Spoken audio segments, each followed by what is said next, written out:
नमस्कार दोस्तों, tax payer की बहुत सी इन्फॉर्मेशन इनकम टैक्स डिपार्टमेंट के पास अवेलेबल है। इस न्यूज़ में हम डिस्कस करेंगे कि टैक्स पेयर को असेसमेंट ईयर 22-23 की आईटीआर फाइल करते हुए कौन से डॉक्यूमेंट्स को ध्यान में रखना है और आईटीआर को फाइल करते हुए किन बातों का ध्यान रखना है ताकि उसे इनकम टैक्स डिपार्टमेंट से कोई नोटिस ना आए। दोस्तों, आईटीआर फाइल करने के लिए सबसे पहले आपको पैन कार्ड पे अपना नेम चेक कर लेना है। वो आपके आधार कार्ड से मैच होना चाहिए, क्योंकि 31 मार्च 2023 के बाद ये प्रोविज़न दी गई है कि आपका पैन कार्ड जो है वो इनऑपरेटिव हो जाएगा और आपको जो इनकम टैक्स रिफंड है वो भी प्रोसेस नहीं किया जाएगा यदि आपका पैन आधार से लिंक नहीं होता है। दूसरा, आपको ध्यान रखना है कि आपका जो ईमेल एड्रेस है, जो मोबाइल नंबर है, वो आपके प्रोफाइल सेक्शन में अपडेट हो इनकम टैक्स पोर्टल पे, क्योंकि जो भी कम्युनिकेशन रिसीव होता है वो इलेक्ट्रॉनिकली आपको रिसीव होता है ईमेल आईडी पे सबसे पहले, तो इसलिए आप ये अपडेशन कर लें। दूसरा दोस्तों, आपको incometax.gov.in वेबसाइट पे रजिस्टर करना है। यदि आपने रजिस्ट्रेशन नहीं किया है तो यहाँ पे लिंक दिया गया है जिससे कि आप यहाँ रजिस्टर कर सकते हैं। यदि आप रजिस्टर कर चुके हैं तो यहाँ पे लॉगिन करके आप अपने प्रोफाइल सेक्शन को अपडेट कर लीजिए। दोस्तों, जब आप इनकम टैक्स की वेबसाइट पे रजिस्टर कर लेंगे तो यहाँ पे टॉप राइट हैंड साइड में आपका नेम आ रहा होगा, यहाँ पे माय प्रोफाइल सेक्शन दिया होगा, तो इस पर क्लिक कीजिए और यहाँ पे देखिए डिटेल आ रही है, आपका प्रोफाइल आ रहा है। यहाँ पे as per your pan and आधार जो नेम है उसे आप कंपेयर भी कर सकते हैं। यहाँ पे आप एडिट कर सकते हैं। जब आप नीचे स्क्रॉल करते हैं तो यहाँ पे कॉन्टैक्ट डिटेल होती हैं, यानी कि आपका मोबाइल नंबर और ईमेल आईडी। कई बार ऐसा देखा गया है कि जो कंसल्टेंट है या टैक्स प्रैक्टिशनर वो अपना यहाँ पे मोबाइल नंबर ईमेल आईडी डाल देते हैं, जिससे कि टैक्स पेयर के पास कम्युनिकेशन नहीं जाता है। इसलिए टैक्स पेयर यहाँ पे जाके अपना जो मोबाइल नंबर और ईमेल आईडी है वो अपडेट कर लें एडिट करके, और जो कम्युनिकेशन एड्रेस है वो भी अपडेट कर सकते हैं। इसके अलावा दोस्तों, यहाँ पे और भी बहुत सी टैब दी गई है, जैसे कि आप अपने बैंक अकाउंट को यहाँ पे अपडेट कर सकते हैं और जो जुरिडिक्शन है आपका असेसिंग ऑफिसर वो भी यहाँ पे देख सकते हैं। दोस्तों, आपको इनकम टैक्स रिटर्न फाइल करते हुए अपने सभी बैंक अकाउंट डिस्क्लोज करने होते हैं। बैंक अकाउंट के IFSC कोड, अकाउंट नंबर आपको डिस्क्लोज करने होते हैं। यदि आपका रिफ़ंड बनता है तो किस बैंक अकाउंट में आप रिफ़ंड क्लेम करना चाहते हैं वो भी आपको स्पेसिफिकली टिक करना होता है। और यदि आपने कोई नया bank account during the year open किया है तो उसे आप ऐड करना ना भूलें अपने ITR में, क्योंकि कई बार ऐसा होता है कि हम पिछले बैंक अकाउंट देख के ही अगले साल की जो ITR में फीड कर देते हैं। लेकिन यहाँ पे आपको ध्यान रखना है, यदि बैंक अकाउंट ज्वाइंट नेम से है वो भी आपको अपनी ITR में शो करने चाहिए। दोस्तों, यह डिटेल जो कि आपको बैंक अकाउंट से रिलेटेड ITR में फीड करनी होती है, जैसे कि IFSC code, name of the bank, account number और जिस बैंक में आप रिफंड लेना चाहते हैं। यदि व्यक्ति नॉन रेजिडेंट है जिसके कि इंडिया में कोई बैंक अकाउंट ही नहीं है तो उस केस में वो फॉरेन बैंक अकाउंट रिपोर्ट कर सकता है। उस केस में आपको स्विफ्ट कोड चाहिए, name of the bank, country of location और IBAN नंबर। यहाँ पे आपको ध्यान रखना है कि आपको सभी बैंक अकाउंट रिपोर्ट करने हैं जो कि आपके पास किसी भी टाइम थे प्रीवियस ईयर में। यानी कि मान लीजिए आपने कोई बैंक अकाउंट ओपन किया था और उसे क्लोज भी करवा दिया था लास्ट ईयर में, तो भी आपको उसकी यहाँ पे रिपोर्टिंग करनी होगी, एक्सक्लूडिंग डोरमेंट अकाउंट्स। दोस्तों, ITR फाइल करने के लिए आपके पास सभी बैंक अकाउंट और पोस्ट ऑफिस की जो स्टेटमेंट है अवेलेबल होनी चाहिए। यदि आप असेसमेंट ईयर 22-23 की ITR फाइल कर रहे हैं तो फाइनेंशियल ईयर 21-22 यानी कि 1 अप्रैल 2021 से 31 मार्च 2022 की स्टेटमेंट आपके पास होनी चाहिए। उसमें आपको सभी डेबिट और क्रेडिट एंट्री चेक करनी है और उनका जो इनकम टैक्स में ट्रीटमेंट है वो कंसीडर करना है। मान लीजिए आपने कोई गिफ्ट रिसीव की है नॉन रिलेटिव से 50,000 से ज़्यादा, तो वो टैक्सेबल होती है ITR में, वो आपको फीड करनी होती है। इसके अलावा आप बैंक से सेविंग बैंक इंटरेस्ट सर्टिफिकेट लेंगे और FDR इंटरेस्ट सर्टिफिकेट लेंगे कि आपको फाइनेंशियल ईयर 21-22 में कितना इंटरेस्ट मिला है, ताकि आप उसे ITR में डिस्क्लोज कर सकें। दोस्तों, बिजनेसमैन के द्वारा करंट बैंक अकाउंट ओपन किए जाते हैं, उस केस में आपको चेक करना है कि क्या डिपॉजिट करंट बैंक अकाउंट में 1 करोड़ रुपये से एक्सीड हो गया है। दोस्तों, यदि किसी व्यक्ति के द्वारा डिपॉजिट किया जाता है एक या एक से ज़्यादा करंट अकाउंट में 1 करोड़ रुपए से ज़्यादा, तो उस केस में उसके लिए मैंडेटरी होता है कि वो इनकम टैक्स रिटर्न फाइल करे। तो आपको यहाँ पे अमाउंट डिस्क्लोज करना होता है ITR में। इसके अलावा दोस्तों आपको इलेक्ट्रिसिटी बिल एक्सपेंसेस जो चेक करने हैं फाइनेंशियल 21-22 के लिए। हाउस के लिए कितना एक्सपेंस इनकर किया गया है, ऑफिस के लिए, शॉप के लिए।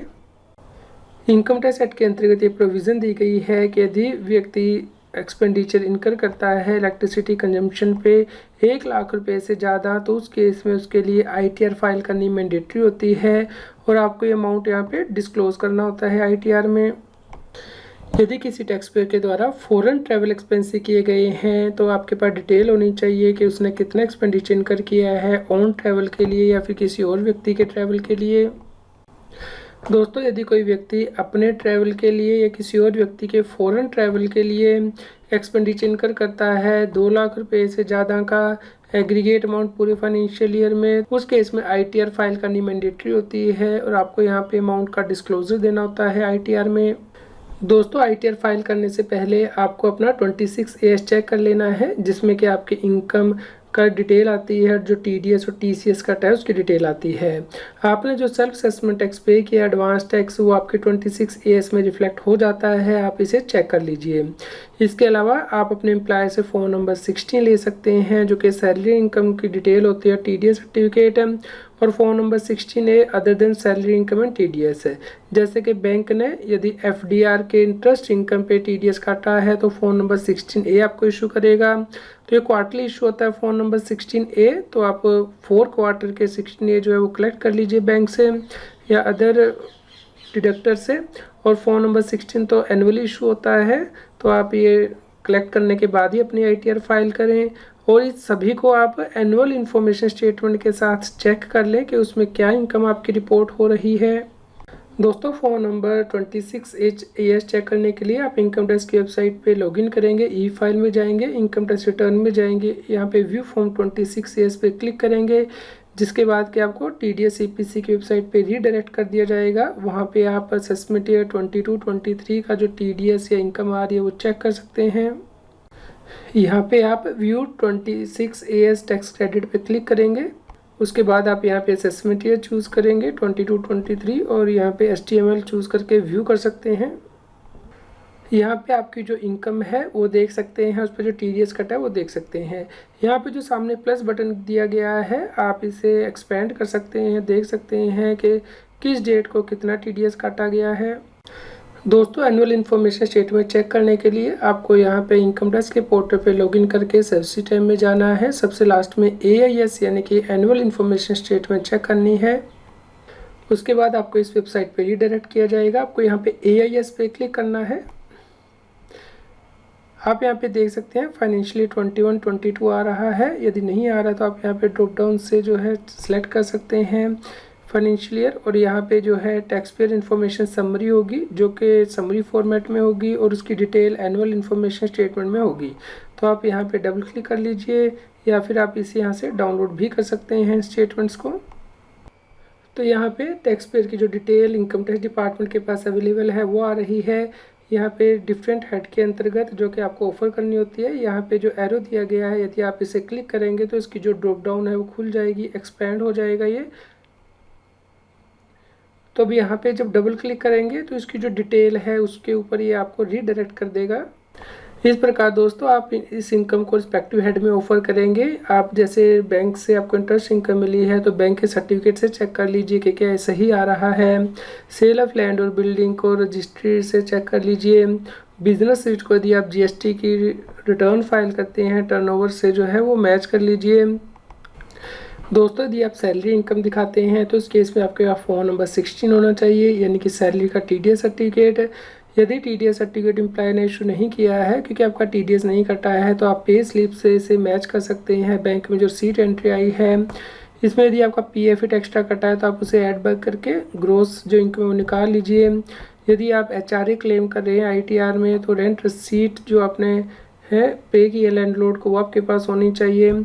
और पेंशन इनकम यदि आप फिल कर रहे हैं तो बैंक से सर्टिफिकेट ले सकते हैं कि कितनी आपको पेंशन इनकम मिली है ड्यूरिंग द ईयर। दोस्तों आपको यहाँ पे सैलरी इनकम के अंतर्गत name of the employer, address of the employer, nature of the employer और टैन नंबर फीड करना होता है। टैन नंबर मैंडेटरी यदि TDS डिडक्ट किया गया है।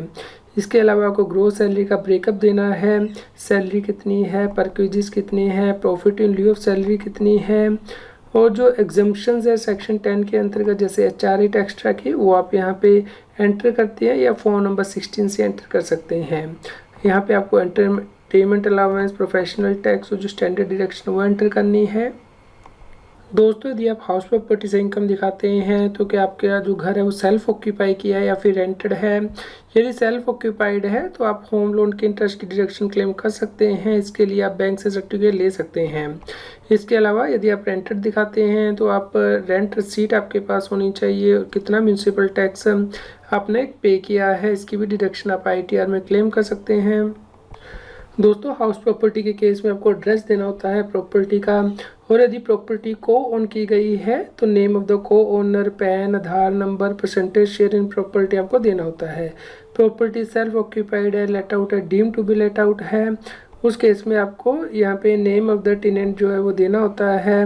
और यदि आप TDS क्रेडिट भी क्लेम कर रहे हैं क्योंकि टेनेंट ने TDS काटा है तो उसका पैन और टैन नंबर यहाँ पे देना होगा। तो आप यहाँ पे डिटेल एंटर करेंगे जैसा कि आप अपनी स्क्रीन पे देख पा रहे हैं। Interest payable on borrowed capital, arrear, unrealised rent receive during the year. तो ये डिटेल यहाँ पे आप हर प्रॉपर्टी वाइज यहाँ पे एंटर कर सकते हैं ITR में। यदि tax payer business and profession करता है और वो प्रिजम्पटिव टैक्सेशन स्कीम ऑप्ट करना चाहता है तो उसके पास बाइफिकेशन होनी चाहिए कि उसने जो रसीट ली है वो कैश या नॉन अकाउंट पे चेक में कितनी ली है और अकाउंट पे चेक या इलेक्ट्रॉनिक क्लियरिंग सिस्टम से कितनी ली है। यदि वो बुक्स ऑफ अकाउंट मेंटेन करता है तो उस केस में प्रॉफिट एंड लॉस अकाउंट और बैलेंस शीट फीड कर सकता है। यदि वो GST में रजिस्टर्ड है तो उसे GST रिटर्न के साथ अपनी ITR को मैच करना है, यानी कि जो GST 1, GST 3 भी फाइल की है, या फिर गवर्नमेंट कॉन्ट्रैक्टर के केस में GST 7A में जो उसका TDS डिडक्ट हुआ है और GST टर्नओवर उसे अपनी बुक्स ऑफ अकाउंट के साथ मैच करनी है। यदि टैक्स पेयर के लिए टैक्स ऑडिट एप्लीकेबल है तो उसे टैक्स ऑडिट रिपोर्ट जो है उसके साथ ITR फाइल करनी है। आप यहाँ पे देख सकते हैं यदि व्यक्ति प्रिजम्पटिव टैक्सेशन स्कीम ऑप्ट करता है तो जो अमाउंट उसने अकाउंट पे चेक या इलेक्ट्रॉनिक क्लियरिंग सिस्टम से लिया है उसके ऊपर 6% डीम्ड इनकम पे टैक्स पे करना होता है, और यदि अदर मोड से लिया है तो 8% डीम्ड इनकम उसे टैक्स के लिए इनकम ऑफर करनी होती है। यदि व्यक्ति के द्वारा बुक्स ऑफ अकाउंट मेंटेन नहीं की जाती हैं यानी कि नो अकाउंट केस है तो भी उस केस में व्यक्ति को gross receipt, gross profit, expenses जो है यहाँ पे दिखाने होते हैं ITR में। दोस्तों यदि व्यक्ति ने लैंड या बिल्डिंग सेल की है तो उसका जो कैपिटल गेन है वो कैपिटल गेन के एक्ट के अंतर्गत दिखाता है। इस केस में टैक्स पेयर के पास सेल डीड होनी चाहिए, प्रॉपर्टी की परचेज डीड होनी चाहिए। ये प्रॉपर्टी 2001 से पहले होल्ड की गई थी तो वैल्यूएशन होनी चाहिए प्रॉपर्टी की 1 अप्रैल 2001 को क्या थी, उसे लॉन्ग टर्म और शॉर्ट टर्म कैपिटल गेन जो वो कैलकुलेट करने हैं। यदि वो कैपिटल गेन टैक्स बचाना चाहता है तो उसने कितनी इन्वेस्टमेंट की है आगे हाउस प्रॉपर्टी में, उसके डॉक्यूमेंट उसके पास होने चाहिए। इसके अलावा जो उसने प्रॉपर्टी सेल की है वो किस बायर ने परचेज की है, उसका परसेंटेज शेयर कितना है, पैन नंबर क्या था बायर का, एड्रेस क्या है बायर का, और यदि प्रॉपर्टी फॉरेन कंट्री में थी तो जिप कोड ये एंटर करना होता है। यहाँ पे आप देख सकते हैं कैपिटल गेन के केस में आपको date of purchase, date of sale भी देनी है और सेल कंसिडरेशन कितना है, कॉस्ट ऑफ एक्विजिशन कितनी थी, इम्प्रूवमेंट कॉस्ट, एक्सपेंडिचर जो आपने इनकर किया है वो आपको एंटर करना होता है। Name of the buyer, PAN number, percentage share, amount, address of property, pin code and state ये आपको एंटर करना होता है। दोस्तों यदि आपको कैपिटल गेन हुआ है तो आप फर्दर इन्वेस्टमेंट कर सकते हैं, डिडक्शन क्लेम कर सकते हैं, या फिर ये amount capital gain account scheme में डिपॉजिट करके डिडक्शन क्लेम कर सकते हैं। दोस्तों यदि टैक्स पेयर को कैपिटल गेन हुआ है शेयर या म्यूचुअल फंड की सेल करने से और ये उसने 2018 से पहले परचेज किए थे 31 जनवरी, तो उस केस में उसे स्क्रिप्ट वाइज एंट्री करनी होती है ITR में। तो इस केस में वो कैपिटल गेन की जो स्टेटमेंट है ले सकता है कि उसे कितना गेन या लॉस हुआ है, शॉर्ट टर्म या फिर लॉन्ग टर्म। यदि टैक्स पेयर के द्वारा इक्विटी शेयर या इक्विटी ओरिएंटेड फंड या यूनिट ऑफ बिजनेस सेल किए गए हैं जो कि 31 जनवरी 2018 से पहले के थे तो उस केस में ISIN कोड भी यहाँ पे देना होता है। Fair market value of the share on 31 January 2018 tax price schedule में फिल करनी होती है। इसके अलावा दोस्तों इनकम फ्रॉम अदर सोर्सेज में इनकम एंटर करने के लिए टैक्स पेयर के पास डॉक्यूमेंट होने चाहिए, जैसे कि सेविंग बैंक पे कितना इंटरेस्ट मिला है, एफडीआर या फिर आरडी पे कितना इंटरेस्ट उसे मिला है, post office interest, provident fund पे कितना इंटरेस्ट मिला है, यदि स्पेसिफाई लिमिट से ज़्यादा का उसने कंट्रीब्यूशन किया था, फैमिली पेंशन उसे कितनी मिली है, इनकम टैक्स का रिफंड मिला था तो उस पर कितना इंटरेस्ट उसे मिला था, नॉन रिलेटिव से यदि उसने गिफ्ट ली है 50,000 से ज़्यादा का अमाउंट तो वो टैक्सेबल होता है, डिविडेंड इनकम भी टैक्सेबल है। दोस्तों आपको आईटीआर में इनकम फ्रॉम अदर सोर्स में सभी इनकम दिखानी होती है, जैसे कि dividend income, same bank interest, FDR income, interest on income tax refund, it extra. दोस्तों यदि माइनर चाइल्ड की इनकम है या फिर स्पाउस को फंड ट्रांसफ़र किए गए हैं हस्बैंड या वाइफ को बिना कंसिडरेशन के, तो उसकी जो इनकम है वो क्लब करनी होती है आईटीआर में। इसकी डिटेल आपको सेपरेटली देनी है। इसके लिए इनकम टैक्स रिटर्न में सेपरेट शेड्यूल होता है, शेड्यूल एसपीआई, यानी कि जो इनकम सेक्शन 64 के अंतर्गत क्लब होती है। आपको name of the person, pan, Aadhaar number, relationship, amount, head of income in which included ये देना होता है। यदि tax payer income tax act के अंतर्गत ओल्ड स्कीम ऑप्ट करता है तो उस केस में उसके पास प्रूफ होने चाहिए इन्वेस्टमेंट के, जैसे कि उसने लाइफ इंश्योरेंस प्रीमियम पे किया है या पीपीएफ या फिर ट्यूशन फीस स्कूल चिल्ड्रन की, या house loan repayment, education loan पे जो इंटरेस्ट पे किया है, रेंट पे किया है एक्स्ट्रा की। आपको आईटीआर में भरना होता है कि आप किस सेक्शन के अंतर्गत जो डिडक्शन क्लेम कर रहे हैं और कितनी डिडक्शन क्लेम कर रहे हैं। यदि टैक्स पेयर के द्वारा डोनेशन दी गई है तो उसके पास रसीट होनी चाहिए ताकि ये पता लग सके कि उसे 50% डिडक्शन मिलेगी या 100%, और क्या डोनेशन कैश में दी गई है या चेक से, और डोनी का पैन नंबर क्या है और एड्रेस क्या है विद पिन कोड। आपको डोनेशन का शेड्यूल सेपरेटली एंटर करना होता है कि आप 100% में एंटर करेंगे या 50% में। यहाँ पे आपको pan number, amount of donation और एलिजिबल अमाउंट देना होता है। दोस्तों आपको एग्जाम्प्ट इनकम की डिटेल भी आईटीआर में देनी होती है, जैसे कि एग्रीकल्चर इनकम, पीपीएफ का इंटरेस्ट इनकम, या नॉन रेजिडेंट के केस में एनआरई बैंक अकाउंट में जो इंटरेस्ट मिला है, स्टैट्यूटरी ऑफ प्रोविडेंट फंड से जो अमाउंट मिला है या सुपर एनुएशन फंड से। दोस्तों ये एग्जाम्प्ट इनकम का शेड्यूल जो कि आपको फिल करना होता है, जैसे कि gross agriculture receipt, expenditure incurred on agriculture, it extra, ये डिटेल आप यहाँ पे एग्जाम्प्ट इनकम के शेड्यूल में फिल करते हैं। टैक्स पेयर का रेजिडेंशियल स्टेटस डिटरमिन करने के लिए आपके पास डॉक्यूमेंट होना चाहिए, जैसे कि व्यक्ति इंडिया का रेजिडेंट है, नॉट ऑर्डिनरी रेजिडेंट है या फिर नॉन रेजिडेंट है। इसके लिए आप पासपोर्ट एंट्री चेक कर सकते हैं, और एनआरआई के केस में आपको देखना होता है कि नंबर ऑफ डे स्टे कितनी थी प्रीवियस ईयर में और लास्ट 4 ईयर्स में, और उसका टैक्स पेयर आइडेंटिफिकेशन नंबर क्या है फॉरेन कंट्री में। तो आप देख सकते हैं कि जो रेजिडेंशियल स्टेटस है वो आपको डिटरमिन करना होता है कि क्या व्यक्ति रेजिडेंट है, resident but not ordinary resident या फिर नॉन रेजिडेंट। और एनआरआई के केस में आपको नंबर ऑफ डे स्टेज और tax payer identification number, jurisdiction of residence भी देना होता है। यदि व्यक्ति डायरेक्टर है कंपनी में तो उस केस में the name of the company, type of company, PAN, whether share listed unlisted और डी नंबर देना होता है। यदि व्यक्ति पार्टनर भी है फर्म में तो उसे नेम ऑफ द फर्म और पैन नंबर देना है, और यदि उसके पास अनलिस्टेड इक्विटी शेयर्स होते हैं तो उसे डिटेल देनी है, जो कि आप अपनी स्क्रीन पे रेफर कर सकते हैं, जैसे कि name of the company, type of company, pan, opening balance, share acquired during the year, share transfer during the year and closing balance.